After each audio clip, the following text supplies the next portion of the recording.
Good morning friends, నేను మీ సాయి మల్లేష్ని మాట్లాడుతున్నాను. ముందుగా మా ఛానల్ సబ్స్క్రైబ్ చేసి లైక్ చేసి షేర్ చేయండి. అదేవిధంగా ఈరోజు వార్తల్లోని ముఖ్యాంశాలు తెలుసుకుందాం. ఆంధ్రజ్యోతి దినపత్రిక. మీ సోదరుడి నవ్వుతా శాంతి నెలకొనేందుకు మీతో కలిసి పనిచేస్తా. పరిస్థితి మారుతుందనుకున్నా నిరాశ మిగిలింది. ప్రధాని మోడీ ఇక్కడికి వస్తే బాధితులకు కొంత ఊరట ఉండేది. మణిపూర్ మహిళలతో కాంగ్రెస్ అగ్రనేత రాహుల్ గాంధీ పునరావాస శిబిరాల్లోని బాధితులకు పరామర్శ. మొయిరాంగ్లో రాహుల్కు గోడు వెళ్ళబోసుకుంటున్న మహిళ. ఈ విధంగా మణిపూర్లో గత ఏడాది మే నుంచి ఇక్కడ అల్లర్లు సంభవిస్తున్న కారణంగా ఇప్పటివరకు 200 మంది ఇక్కడ చనిపోవడం జరిగింది. ఈ సందర్భంగా అక్కడ బాధితులను కుటుంబాలను రాహుల్ గాంధీ పరామర్శించిన సందర్భంగా అక్కడి మహిళలు తన గోడు వెళ్ళబోసుకుంటారని సందర్భంగా తెలుసుకోవచ్చు. ఇక్కడికి వస్తే ప్రధాని మోడీ వచ్చి పరామర్శిస్తే బాగుండేది, కొంత ఊరట లభించేది అన్నట్టుగా ఇక్కడ రాహుల్ గాంధీ అక్కడ సందర్భంగా మాట్లాడుతున్నారు. ఇంజనీరింగ్ స్టాఫ్ కాలేజీలో స్కిల్ యూనివర్సిటీ గచ్చిబౌలి ప్రాంగణంలో ఏర్పాటుకు అవకాశాలను పరిశీలించాలన్న సీఎం రేవంత్. వెంటనే ప్రతిపాదనలు సిద్ధం చేయండి. అసెంబ్లీ సమావేశాలకు ముందే నివేదిక ఇవ్వండి. 24 గంటల్లో తగిన నిర్ణయం తీసుకుంటాం. కోర్సులు పాఠ్యాంశాలపై అధ్యయనం చేయండి. వర్సిటీ ఏర్పాటు వ్యవహారాల పర్యవేక్షణకు నోడల్ డిపార్ట్మెంట్గా పరిశ్రమల శాఖ రేవంత్ రెడ్డి. పారిశ్రామికవేత్తలు అధికారులతో సీఎం సమీక్ష. ఈ విధంగా ఇక్కడ స్కిల్ యూనివర్సిటీ ఏర్పాటు చేయడాన్ని ఇక్కడ ఉన్నతాధికారులకు, విద్యాశాఖ అధికారులకు ఇక్కడ రేవంత్ రెడ్డి ఇక్కడ పారిశ్రామిక ప్రముఖులతోటి ఇక్కడ సమావేశం సందర్భంగా రేవంత్ రెడ్డి మాట్లాడడం జరిగింది. విద్యార్థులకు ఏదైతే ఉద్యోగ అవకాశాలు ఉన్నాయో వాటికి సంబంధించి శిక్షణ ఇవ్వాలి. స్కిల్ ఏదైతే పరిశ్రమలలో ఉద్యోగ అవకాశాలు ఇస్తున్నారో దానికి సంబంధించి నా స్కిల్స్ వాళ్ళ దగ్గర ఉండాలి, వాటికి సంబంధించిన ట్రైనింగ్ వాళ్ళ విద్యార్థులకు అన్నట్టుగా స్కిల్ యూనివర్సిటీ ఏర్పాటు చేయాలన్నట్టుగా ఇక్కడ ఈ సందర్భంగా రేవంత్ రెడ్డి మాట్లాడుతున్నారు. కాంగ్రెస్లోకి ఎమ్మెల్సీ చల్లా. సీఎం రేవంత్ రెడ్డిని కలిసిన మండలి సభ్యుడు. జిల్లా సమస్యలు పరిష్కరించాలని వినతి పత్రం. అలంపూర్ ఎమ్మెల్యే విజయుడు, అస్తం గూటికే ఇద్దరు కలిసి పార్టీలో చేరుతారని ప్రచారం. అదే జరిగితే పాలమూరులో బీఆర్ఎస్ ఖాళీ. సీఎంకు వినతి పత్రం ఇస్తున్న ఎమ్మెల్సీ చల్లా వెంకట్రామరెడ్డి. రాష్ట్రంలో స్కిల్ యూనివర్సిటీ ఏర్పాటుకు వడివడిగా అడుగులు పడుతున్నాయి. విశ్వవిద్యాలయం ఏర్పాటుకు యుద్ధ ప్రాతిపదికన పనులు చేపట్టాలని ముఖ్యమంత్రి రేవంత్ రెడ్డి అధికారులను ఆదేశించారు. ఈ నెలాఖరున జరిగే అసెంబ్లీ సమావేశాలకు 1-2 రోజుల ముందుగానే స్కిల్ యూనివర్సిటీ ఏర్పాటుకు అవసరమైన స్పష్టమైన ప్రతిపాదనలతో ఇక్కడ కాంగ్రెస్ పార్టీలో ఎమ్మెల్సీ చెల్లా వెంకట్రామరెడ్డి, ఇక్కడ ఎమ్మెల్సీ శాసన మండలి సభ్యుడు ఎమ్మెల్సీ చల్లా వెంకట్రామరెడ్డి కాంగ్రెస్ గూటికి చేరుతున్నారని సందర్భంగా తెలుసుకోవచ్చు. ఇక్కడ నియోజకవర్గానికి సంబంధించి అక్కడ అభివృద్ధి నిధులు ఇవ్వాలన్నట్టుగా వినతి పత్రం అందజేస్తున్నాడు సీఎం రేవంత్ రెడ్డికి. అయినా ఈ సందర్భంగా పార్టీలో చేరుతున్నారని కూడా తెలుసుకోవచ్చు. అదేవిధంగా రాష్ట్రంలో స్కిల్ యూనివర్సిటీ ఏర్పాటు చేయాలి ఇక్కడ సీఎం రేవంత్ రెడ్డి అధికారులను ఉద్దేశించి ఇక్కడ అధికారులకు దిశానిర్దేశం ఇస్తున్నారు ఇక్కడ సమావేశంలో అని ఇక్కడ మనం తెలుసుకోవచ్చు. ఇంకా పాలమూరు ఎమ్మెల్యే కూడా ఇక్కడ కాంగ్రెస్ పార్టీలో చేరుతారు. ఇక్కడ బీఆర్ఎస్ ఖాళీగా పోతుంది అని ఆలంపూర్ ఎమ్మెల్యే విజయుడు, అస్తం గూటికేనంట. ఈ విధంగా ఒక్కొక్కరు బీఆర్ఎస్ పార్టీ నుంచి సంబంధించి ఎమ్మెల్యేలు కాంగ్రెస్ పార్టీలో చేరుతారు. ఈ విధంగా అని బీఆర్ఎస్ పార్టీ ఖాళీ అవుతుంది అన్నట్టుగా తెలుసుకోవచ్చు మనం. నేతలు తిరిగి రండి, రాహుల్ను ప్రధాని చేయాలన్నదే వైఎస్ లక్ష్యం. దాన్ని నెరవేర్చేందుకు అభిమానులు సంకల్పించాలి. పార్టీ కోసం పనిచేసిన వారికే నామినేటెడ్ పదవులు ఇచ్చాం. వైఎస్ రాజశేఖర రెడ్డి జయంతి కార్యక్రమంలో ముఖ్యమంత్రి రేవంత్ రెడ్డి. అందరి హృదయాల్లో వైఎస్కు స్థానం. కేవీపీ. ఏపీలో 2029లో షర్మిలే సీఎం. విజయవాడ సభలో సీఎం రేవంత్ రెడ్డి. గాంధీ భవన్లో వైఎస్ జయంతిలో మాట్లాడుతున్న రేవంత్. చిత్రంలో కేవీపీ. ఈ సందర్భంగా వైఎస్ రాజశేఖర రెడ్డి జయంతి సందర్భంగా ఇక్కడ నేతలు తిరిగి రండి, రాహుల్ని ప్రధాని చేయడమే వైఎస్ రాజశేఖర రెడ్డి లక్ష్యం అన్నట్టుగా ఇక్కడ సీఎం రేవంత్ రెడ్డి మాట్లాడుతున్నారు జయంతి సందర్భంగా. ఇక్కడ పార్టీ కోసం పనిచేసిన వారికే నామినేటెడ్ పదవులు ఇచ్చామని కూడా ఈ సందర్భంగా మాట్లాడారు. ఇక్కడ మోడీ మీరో శక్తి, మీ జీవితం ప్రజలకు అంకితం. చరిత్రాత్మక గెలుపునకు అభినందనలు. ప్రధానితో రష్యా అధ్యక్షుడు పుతిన్ కలిసి భోజనం, నేడు చర్చలు. ఈ విధంగా రష్యా అధ్యక్షుడు పుతిన్తో ఇక్కడ మన భారత ప్రధాని రష్యా వెళ్ళడం జరిగింది. ఈ సందర్భంగా ఈ విధంగా ఘనస్వాగతం పలికారు ఇక్కడ రష్యా అధ్యక్షుడు పుతిన్ అని తెలుసుకోవచ్చు మనం. మీ జీవితం ప్రజలకు అంకితం, చరిత్రాత్మక గెలుపునకు అభినందనలు. ప్రధానితో రష్యా అధ్యక్షుడు పుతిన్ కలిసి భోజనం, నేడు చర్చలు.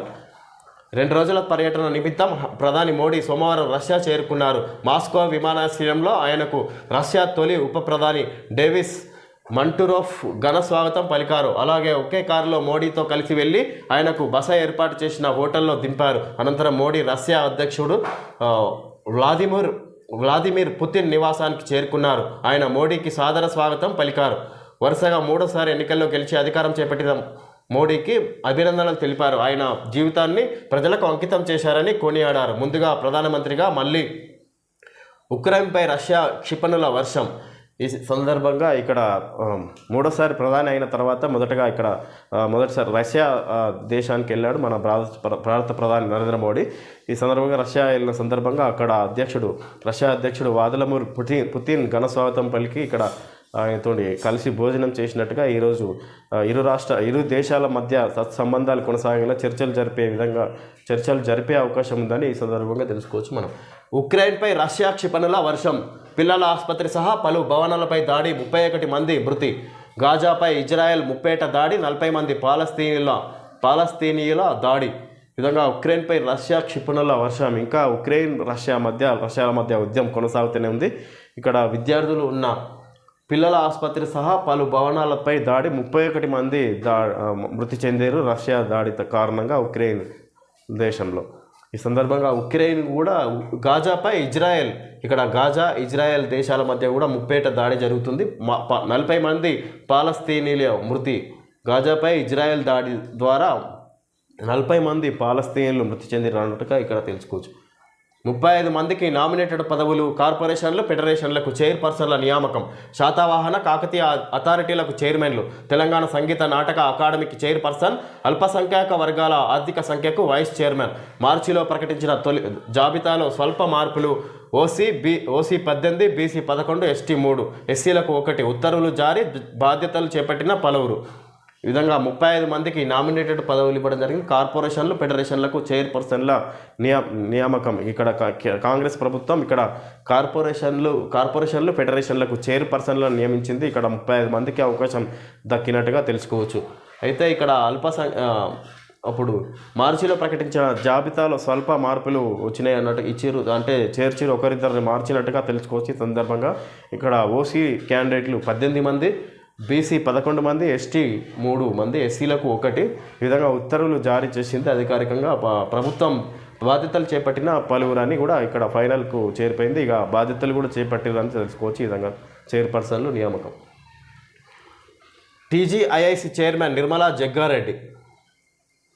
జగ్గారెడ్డి భార్య ఇక్కడ టీజీఐఐసి చైర్మన్గా నిర్మలా పేరు ఉన్నట్టుంది. ఇక్కడ రాష్ట్రంలో నామినేటెడ్ పదవులకు సంబంధించి అధికార పార్టీ నేతల నిరీక్షణకు ఎట్టకేలకు తెరపడింది. వివిధ కార్పొరేషన్లు, ఫెడరేషన్లకు చైర్పర్సన్లను నియమిస్తూ ప్రభుత్వం సోమవారం ఉత్తర్వులు జారీ చేసింది. 34 ప్రభుత్వ రంగ కార్పొరేషన్లకు చైర్పర్సన్లను, ఒక కార్పొరేషన్కు వైస్ చైర్మన్ను నియమించింది.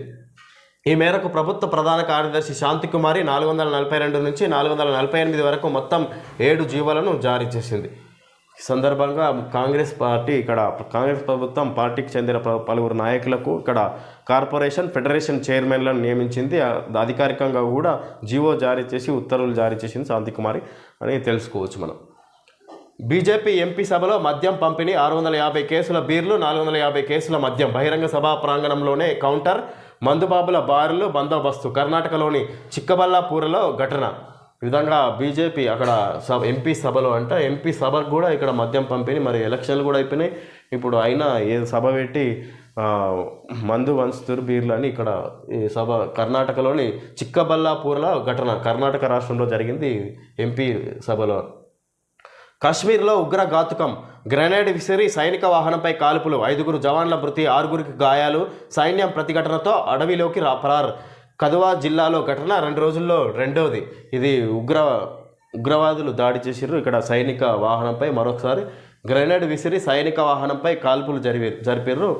ఉగ్రఘాతుకమని 5 జవాన్లు మృతి చెందారు. ఈ సందర్భంగా ఇక్కడ 6 గాయాలు. సైన్యం ప్రతిఘటనతో అడవిలోకి పరారయ్యారు. ఇక్కడ సైన్యం తిరిగి ప్రతిఘటించడంతో వాళ్ళంతా ఉగ్రవాదులు అడవిలోకి పరారయ్యారంట. కధువా జిల్లాలో ఘటన 2 రోజుల్లో రెండోది. ఇది ఇక్కడ కాశ్మీర్లోని కధువా జిల్లాలో ఘటన 2 రోజుల్లో ఇది రెండోది అంట. వరుసగా 2 రోజుల నుంచి జరుగుతున్నాయి ఇలాంటి ఘోరాలు. షెడ్యూల్ ప్రకారమే డిఎస్సి పరీక్షలు. ఈ నెల 18వ తేదీ నుంచి నిర్వహణ. 11 నుంచి అభ్యర్థులకు హాల్ టికెట్ల జారీ. గ్రూప్ 2 వాయిదా పడే అవకాశం. కేబుల్ జేఎల్ నియామక ఫలితాలు విడుదల. జూనియర్ లెక్చరర్ నియామక ఫలితాలు కూడా విడుదలైంది. ఈ సందర్భంగా గ్రూప్ 2 వాయిదా పడే అవకాశం 11 నుంచి అభ్యర్థులకు హాల్ టికెట్ల జారీ. ఈ విధంగా షెడ్యూల్ ప్రకారమే డిఎస్సి నిర్వహించే అవకాశం ఉందన్నట్టుగా ప్రభుత్వం తెలియజేసింది. ఈ విధంగా అయితే ఏదైతే టెట్ నిర్వహణకు అదేవిధంగా డిఎస్సికి సంబంధించి ఇక్కడ టెట్ ఎగ్జామ్కు డిఎస్సి ఎగ్జామ్కు దగ్గర రోజు ఎక్కువ గ్యాప్ లేకపోవడంతో ఈ విధంగా ఇంకా సమయం కావాలని విద్యార్థులు నిరసన వ్యక్తం చేశారు. ఆ నిరసన పట్టించుకోకుండా ప్రభుత్వం ఏదైతే తేదీలు ఖరారు చేసిందో ప్రభుత్వం ఆ తేదీల ప్రకారమే ఇక్కడ డిఎస్సి ఎగ్జామ్స్ నిర్వహించే అవకాశం ఉన్నట్టుగా ఇక్కడ ప్రభుత్వం తెలియజేసింది. అనుమతి ఇవ్వలేం. రాష్ట్రంలో 8 కొత్త వైద్య కళాశాలలకు ఎల్ఓసి లేదు. అధ్యాపకులు లేరు. ఇన్ అవుట్ పేషెంట్ లేదు. లోపాలు వివరిస్తూ జాతీయ వైద్య కమిషన్ మెయిల్. రాష్ట్రంలో కొత్తగా ఏర్పాటు చేయనున్న 8 వైద్య కళాశాలల అనుమతులకు సంబంధించి జాతీయ వైద్య commission letter of permission LOP ఇవ్వలేదు. అనుమతులపై జాతీయ వైద్య కమిషన్ తాజాగా కొత్త కాలేజీల ప్రిన్సిపాల్కు మెయిల్ పంపింది. ఆ కాలేజీల్లో ఉన్న లోపాలను అందులో పేర్కొంది. పరిస్థితులు ఇలాగే ఉంటే కొత్త కాలేజీలకు అనుమతులు ఇవ్వబోమని తేల్చి చెప్పింది. రాష్ట్రంలో కొత్తగా జోగులాంబ జిల్లా, గద్వాల్, నారాయణపేట్, ములుగు, మెదక్, యాదాద్రి భువనగిరి, వరంగల్ జిల్లా, నర్సంపేటలో, రంగారెడ్డి జిల్లా, మహేశ్వరం, మేడ్చల్, మల్కాజ్గిరి జిల్లాలోని కుత్బుల్లాపూర్లో 50 ఎంబీబీఎస్ సీట్ల చొప్పున వైద్య విద్యా కళాశాలల ఏర్పాటు కోసం సర్కారు నిరుడు దరఖాస్తు చేసింది. జాతీయ వైద్య కమిషన్ అనుమతి ఇవ్వలేమని ఇక్కడ రాష్ట్ర ప్రభుత్వం చెప్తుంది. రాష్ట్రంలో 8 కొత్త వైద్య కళాశాలలకు ఎల్ఓపి లేదంట. దానికి అధ్యాపకులు లేరు. ఇన్ అవుట్ పేషెంట్ లేదు. లోపాలు వివరిస్తూ జాతీయ వైద్య కమిషన్ మెయిల్. రాష్ట్రంలో కొత్తగా ఏర్పాటు చేయనున్న 8 వైద్య కళాశాలల అనుమతులకు సంబంధించి జాతీయ వైద్య కమిషన్ లెటర్ ఆఫ్ పర్మిషన్ లేదని ఇక్కడ ఇవ్వలేదు. దాని అనుమతులపై జాతీయ వైద్య కమిషన్ తాజాగా కొత్త కాలేజీల ప్రిన్సిపాల్కు మెయిల్ పంపింది. ఈ విధంగా ఇక్కడ వైద్య కళాశాలలకు సంబంధించి రాష్ట్రంలో కొత్త కాలేజీలు ఇక్కడ నెలకొన్నాయి. వాటికి ఎల్ఓపి ఇప్పుడు పర్మిషన్ లెటర్ తీసుకోలేదు. దానికి సంబంధించి అధ్యాపకుల నియామకాలు కూడా లేరు. వాటిని కొనసాగించలేమన్నట్టుగా ఇక్కడ సంబంధించిన శాఖ జాతీయ వైద్య కమిషన్ మెయిల్ పంపించింది ఇక్కడ కళాశాల ప్రిన్సిపాల్లకు అని ఇక్కడ సందర్భంగా తెలుసుకోవచ్చు. మనం వాటిని అనుమతి కొనసాగించడానికి అన్నట్టుగా ఇక్కడ తెలుసుకోవచ్చు. Neat leakage సుస్పష్టం. ఏ స్థాయిలో జరిగిందో ముందు గుర్తించాలి. దాన్ని బట్టే మళ్ళీ పరీక్షపై నిర్ణయానికి ఛాన్స్. సామాజిక మాధ్యమాల ద్వారా పెద్ద ఎత్తున అందరికీ చేరితే రీటెస్ట్ నిర్వహించాల్సిందే. ఈ పరీక్ష పవిత్రత నిస్సందేహంగా దెబ్బతింది. అందరికీ మళ్ళీ పరీక్ష అంటే తీవ్ర నిర్ణయమే. నీట్పై సర్వోన్నత న్యాయస్థానం వ్యాఖ్యలు. కేంద్ర ప్రభుత్వం ఎన్టీఏపై ప్రశ్నల వర్షం. దర్యాప్తుపై నివేదిక ఇవ్వాలని సిబిఐకి ఆదేశం. నీట్ పేపర్ లీక్ అయిందనేది స్పష్టమైందని, అయితే ఏ స్థాయిలో జరిగిందో ఆ ప్రశ్నపత్రం ఎంతమందికి చేరిందో గుర్తించాల్సిన అవసరం ఉన్నదని దేశ సర్వోన్నత న్యాయస్థానం అభిప్రాయం పడింది. ఆ అంశాలను బట్టే పరీక్షను మళ్ళీ నిర్వహించాలా వద్దా అనేది నిర్ణయించాల్సి ఉంటుందని స్పష్టం చేసింది. నీట్ యూజీ పరీక్షను రద్దు చేసి మళ్ళీ నిర్వహించడం ఆఖరు ప్రత్యామ్నాయం మాత్రమేనని తేల్చి చెప్పింది. ప్రశ్నపత్రం సోషల్ మీడియాలో కూడా ఇక్కడ తిరిగిందన్నట్టుగా ఇక్కడ సుప్రీంకోర్టు కేంద్ర ప్రభుత్వానికి ఈ విధంగా సూచించింది. అయితే ప్రశ్నపత్రం నీట్ యూజీ ప్రశ్నపత్రం లీకేజీ వాస్తవమే. అయితే ఇది ఎంతమంది విద్యార్థులకు చేరింది, ఎంతమంది ఇట్లా లీకేజ్ పరీక్ష అంటే పేపర్ చూసి రాసిరు అన్నట్టుగా ఇక్కడ కొలిక్కి రావాలి, తేలాలి. ఎంతమందిపై ఇప్పటి వరకు విచారణ జరిపిర్రు, ఇంకా విచారణ చేయాల్సింది ఎంతమంది అని ఇక్కడ స్పష్టంగా కేంద్ర ప్రభుత్వాన్ని అడుగుతుంది సుప్రీంకోర్టు. ఈ విధంగా ఎక్కువ మంది మొత్తం పేపర్ లీకేజ్కి విద్యార్థులకు అందినట్టయితే పేపర్ మళ్ళీ నిర్వహించాలి. లేదంటే ఇక్కడ ఇది మళ్ళీ నిర్వహించడం కొంచెం అది కష్టపడి చదివిన విద్యార్థులకు అన్యాయం చేసినట్టుగా అవుతుందన్న దృక్పథంలో ఆలోచిస్తుంది సుప్రీంకోర్టు. అదేవిధంగా అది మళ్ళీ నిర్వహించాలనే నీట్ పరీక్ష మళ్ళీ నిర్వహించాలనేది ఆఖరి ప్రత్యామ్నాయంగా పెట్టుకోవాలన్నట్టుగా కేంద్ర ప్రభుత్వానికి సూచిస్తుంది సుప్రీంకోర్టు. ఉపాధి సొమ్ము ఉద్యోగుల ఖాతాల్లోకి 2 ఏళ్లుగా ఫీల్డ్ అసిస్టెంట్లు మేట్ల అక్రమంగా జాబ్ కార్డులు సృష్టించి నిధుల స్వాహా. ఖమ్మం డిఆర్డీఏ ఏపీఓ విచారణలో వెలుగులోకి. ఇల్లెందు ఎమ్మెల్యే ఫిర్యాదుతో అక్రమాలు బహిర్గతం. మరో 3 రోజులు విచారణ. ఇక్కడ ఉపాధి సొమ్ము ఉద్యోగుల ఖాతాల్లోకి ఎవరైతే 2 ఏళ్ళుగా ఫీల్డ్ అసిస్టెంట్లు మేట్ల అక్రమాలు అంటే ఇదంతా ఫీల్డ్ అసిస్టెంట్లుగా కొనసాగుతున్న వాళ్ళ జాబ్ కార్డులు సృష్టించి అదనంగా అక్కడ కార్మికులు లేకుండా ఉపాధి పనికి వెళ్ళేవారు లేకున్నా కూడా వాళ్ళు కార్డులు సృష్టించి ఇక్కడ జాబ్ కార్డులు సృష్టించి వాటికి సంబంధించి వేతనాలు వాళ్ళ అకౌంట్లో వేసుకుంటున్నట్టుగా ఇక్కడ మోసాలకు పాల్పడుతున్నట్టు ఇక్కడ ఇల్లెందు ఎమ్మెల్యే ఫిర్యాదుతో ఇక్కడ బయటపడ్డ అక్రమాలని తెలుసుకోవచ్చు. వారంతా ప్రభుత్వ ఉద్యోగులే, కానీ పేదలకు జీవనోపాధి కల్పిస్తున్న ఉపాధి హామీ పథకం నిధుల కోసం కక్కుర్తి పడ్డారు. కూలీలుగా పనిచేస్తున్నట్టు జాబ్ కార్డులు సృష్టించి డబ్బును స్వాహా చేశారు. ఖమ్మం జిల్లా కామెపల్లి మండలంలో గత 2 ఏళ్లుగా ఈ అక్రమాలు జరుగుతున్నట్లు వెలుగులోకి వచ్చింది. ఉపాధి పథకంలో అవకతవకలపై ఇల్లందు ఎమ్మెల్యే కోరం కనకయ్యకు ఫిర్యాదు అందగా విచారణ చేపట్టాలని ఖమ్మం జిల్లా అధికారులను ఆయన కోరారు. ఈ మేరకు Khammam DRDA additional PO Sirisha సోమవారం విచారణ చేపట్టగా గత 2 ఏళ్ల నుంచి ఫీల్డ్ అసిస్టెంట్లు, మేట్లు ఉపాధి నిధులు మళ్లిస్తున్న తీరు బయటపడింది. ఖమ్మం జిల్లా కామెపల్లి మండలం బర్లగూడెంలో జాతీయ గ్రామీణ ఉపాధి హామీ పథకం కింద పనులు జరుగుతున్నాయి. అయితే అక్కడ పనిచేస్తున్న ఫీల్డ్ అసిస్టెంట్లు, మేట్లు కలిసి ఈ విధంగా అక్రమాలకు పాల్పడుతున్నారని ఇక్కడ ఫీల్డ్ అసిస్టెంట్లు ఉపాధి జీవనోపాధి కల్పిస్తున్నావు.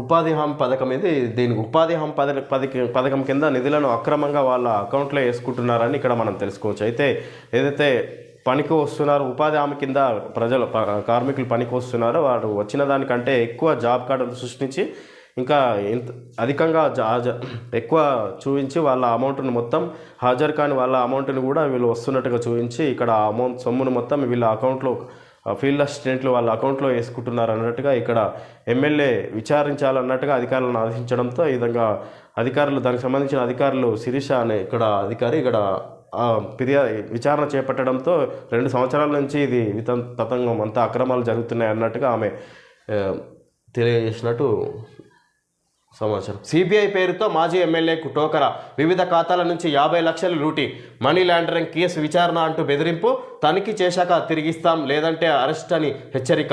బాధితుడు ఏపీలోని చంద్రగిరి మాజీ ఎమ్మెల్యే జయదేవ నాయుడు మోసంపై పోలీసులకు ఫిర్యాదు. సిబిఐ అధికారుల పేరుతో మాజీ ఎమ్మెల్యేకే టోకరా వేసి 50 లక్షలు కాజేశారు సైబర్ నేరగాళ్లు. ఏపీలోని చంద్రగిరి మాజీ ఎమ్మెల్యే ఎన్ఆర్ జయదేవ నాయుడు 85 తిరుపతి జిల్లా పాకాల పోలీసులకు ఇచ్చిన ఫిర్యాదుతో ఈ ఘరానా మోసం వెలుగు చూసింది. జయదేవ నాయుడికి గత శనివారం ఓ మహిళ వీడియో కాల్ చేసి మీ అకౌంట్ నుంచి కొన్ని కోట్ల రూపాయల మనీ లాండరింగ్ జరిగిందని చెప్పింది. తాము అరెస్టు చేసిన నాయక్ అనే వ్యక్తి బ్యాంకు ఖాతాలను తనిఖీ విధంగా ఇక్కడ సిబిఐ పేరుతో మాజీ ఎమ్మెల్యేకు టోకరా అంటే వివిధ ఖాతాల నుంచి 50 లక్షలు లూటి, మనీ లాండరింగ్ కేసు విచారణ అంటూ బెదిరింపు, తనిఖీ చేశాక తిరిగిస్తాం లేదంటే అరెస్ట్ అని హెచ్చరిక. బాధితుడు ఏపీలోని చంద్రగిరి మాజీ ఎమ్మెల్యే జయదేవ నాయుడు మోసంపై పోలీసులకు ఫిర్యాదు. ఈ విధంగా ఆన్లైన్ మోసాల్లో భాగంగా ఇది ఇక్కడ ఎమ్మెల్యే పైన కూడా వాళ్ళు ప్రయోగం చేసిర్రు. ఇక్కడ సైబర్ నేరగాలని తెలుసుకోవచ్చు మనం. ఒక అమ్మాయి ఇక్కడ మేము సిబిఐ నుంచి మాట్లాడుతున్నామని వీడియో కాల్ చేసి ఇక్కడ మీ అకౌంట్ నుంచి కొన్ని కోట్ల మనీ లాండరింగ్ జరిగిందని ఇక్కడ బెదిరించి అతని నుంచి కొన్ని వివిధ రకాల అకౌంట్ల నుంచి అతనికి సంబంధించిన అకౌంట్ల నుంచి కొన్ని 50 లక్షల రూపాయలు కాజేసినట్టుగా తెలుసుకోవచ్చు. విచారణ పూర్తయిన తర్వాత తిరిగిస్తాం లేదంటే అరెస్ట్ చేస్తామని బెదిరించి ఈ విధంగా డబ్బు వసూలు చేసినట్టుగా ఇక్కడ తెలుసుకోవచ్చు. సైబర్ నేరగాళ్ళు ఈ విధంగా మోసాలకు పాల్పడుతున్నారని తెలుసుకోవచ్చు. ధన్వంతరి ఫౌండేషన్ మోసం, 25 దేశాల్లో బాధితులు, 514 కోట్ల మేర మోసపోయిన 4000 మంది, సంస్థ ఆస్తుల్ని అటాచ్ చేశాం. సిసిఎస్ డీసీపీ శ్వేత. ఈ విధంగా ధన్వంతరి ఫౌండేషన్ మోసం అంట. ధన్వంతరి ఫౌండేషన్ మోసాలకు పాల్పడుతుంది. 25 దేశాల్లో బాధితులు, 514 కోట్ల మేర మోసపోయిన 4000 మంది 514 కోట్ల డబ్బును కోల్పోయారంట. ఈ విధంగా ధన్వంతరి ఫౌండేషన్ చేసిన మోసాలకు 4000 మంది బలయ్యారు. ఆ సంస్థ ఆస్తుల్ని అటాచ్ చేశాం. సిసిఎస్ డీసీపీ శ్వేత. ఆ సంస్థ ఆస్తుల్ని అటాచ్ చేశాం అంటే ఆధీనంలోకి తీసుకున్నాం అన్నట్టుగా ఇక్కడ డీసీపీ శ్వేత మాట్లాడుతుంది. దీనికి సంబంధించి తండ్రి కూతుళ్ల బంధంపై విషయం లైంగిక కోణంలో చూస్తూ దారిన వ్యాఖ్యలు. యూట్యూబర్ ప్రణీత్ హనుమంతు మరో 4 నిర్వాకం, వారిపై కేసు నమోదు. తొలుత స్పందించిన హీరో సాయిధరం తేజ్ ఎక్స్లో పోస్టుతో 2 రాష్ట్రాల సీఎంల దృష్టికి స్పందించిన సీఎం రేవంత్ చర్యలకు ఆదేశం. కఠిన చర్యలు తప్పవు మంత్రి సీతక్క. యూట్యూబర్ తీరు సమాజానికి హానికరం మండిపడ్డ సినీ రంగ ప్రముఖులు. ఇది నీచం, చర్యలు తీసుకోవాలి. ఖుష్బు. తప్పు చేశానంటూ ప్రణీత్ హనుమంతు క్షమాపణ. విధంగా యూట్యూబర్ ఇక్కడ తండ్రి కూతుల మధ్య అక్రమంగా ఇక్కడ క్రియేట్ చేస్తూ వీళ్ళ సంబంధాన్ని తండ్రి కూతుల బంధాన్ని తప్పుపట్టినట్టుగా చూపిస్తూ యూట్యూబర్ హనుమంతు ప్రణీత్ హనుమంతు ఈ విధంగా దారుణాలకు పాల్పడుతుండు యూట్యూబర్. దీనివల్ల సాయిధరం తేజ్ సినీ హీరో మొదటగా స్పందించి ఈ విధంగా సోషల్ మీడియాలో దాన్ని హైలైట్ చేశారు. అదే విధంగా ఇక్కడ సీఎంల దృష్టికి వెళ్ళడం ద్వారా ఇరు రాష్ట్రాల సీఎంలు దీని మీద కఠిన చర్యలు తీసుకోవాలని అధికారులకు ఆదేశించారు. దీనిపై అతన్ని అరెస్ట్ చేశారన్నట్టుగా ఇక్కడ తెలుసుకోవచ్చు మనం. చర్యలు తీసుకోవాలని ఇక్కడ కఠిన చర్యలు తీసుకోవాలన్నట్టుగా ఇక్కడ మంత్రి సీతక్క కూడా మాట్లాడారు ఈ సందర్భం. ఓకే ఫ్రెండ్స్, ఈరోజు వార్తల్లో ముఖ్యాంశాలు తెలుసుకోవడం జరిగింది. Thank you friends.